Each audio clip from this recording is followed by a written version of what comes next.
ಜೈಲಿನಲ್ಲಿ ಊಟ ಸೇರ್ತಾ ಇಲ್ಲ, ಸೊಳ್ಳೆ ಕಚ್ತಾ ಇದೆ, ಡ್ಯಾಶ್ ಡ್ಯಾಶ್ ಡ್ಯಾಶ್. ಅಟ್ಲೀಸ್ಟ್ ಇದಾಗಬೇಕಾಗಿದೆ ಅಂತೆಲ್ಲ ಹೇಳಿ ದರ್ಶನ್ ಹೈಕೋರ್ಟ್ಗೆ ಹೋಗಿದ್ರು.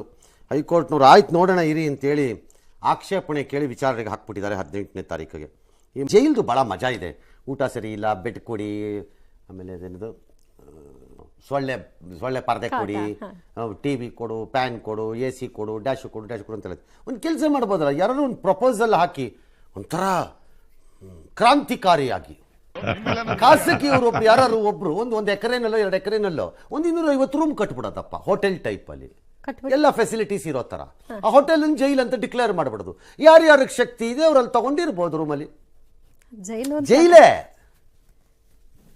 ಹೋಗೋದೇನಕ್ಕೆ ಸರ್ ಅಲ್ಲಿ ಟ್ರಿಪ್ ಹೋಗಿದ್ದಾರೆ. ಬೇರೆದಕ್ಕೆಲ್ಲ ಏನಂಗಾರೆ ಸ್ವೀಟ್ ರೂಮ್ ಬೇಕಾದ್ರೆ ಸ್ವೀಟ್ ರೂಮು, ಆರ್ಡಿನರಿ ರೂಮ್ ಬೇಕಾದ್ರೆ ಆರ್ಡಿನರಿ ರೂಮು, ಡಬಲ್ ಕಾಟ್ ಬೇಕಾದ್ರೆ ಡಬಲ್ ಕಾಟು, ಸಿಂಗಲ್ ಬೇಕಾದ್ರೆ ಸಿಂಗಲ್ಲು ಎಲ್ಲ ಮಾಡ್ಬಿಟ್ಟು ಕೊಟ್ಬಿಡೋದಪ್ಪ. ಅವ್ರು ದುಡ್ಡು ಕಟ್ಕೋಬೇಕಪ್ಪ, ಸರ್ಕಾರ ಕೊಡಂಗಿಲ್ಲ.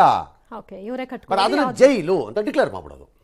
ಎಲ್ಲ ಫೆಸಿಲಿಟಿ ಯಾರು ಹೊರಗೆ ಬರಂಗಿಲ್ಲ, ಜೈಲೇ ಸ್ಪೆಷಲ್ ಆಗಿರುತ್ತೆ. ಯೋಚನೆ ಮಾಡಿ, ಕ್ರಾಂತಿಕಾರಿಯಾಗಿ ಯೋಚನೆ ಮಾಡಿ. ಎಲ್ಲ ಚೇಂಜ್ ಬೇಕು ಜನಕ್ಕೆ.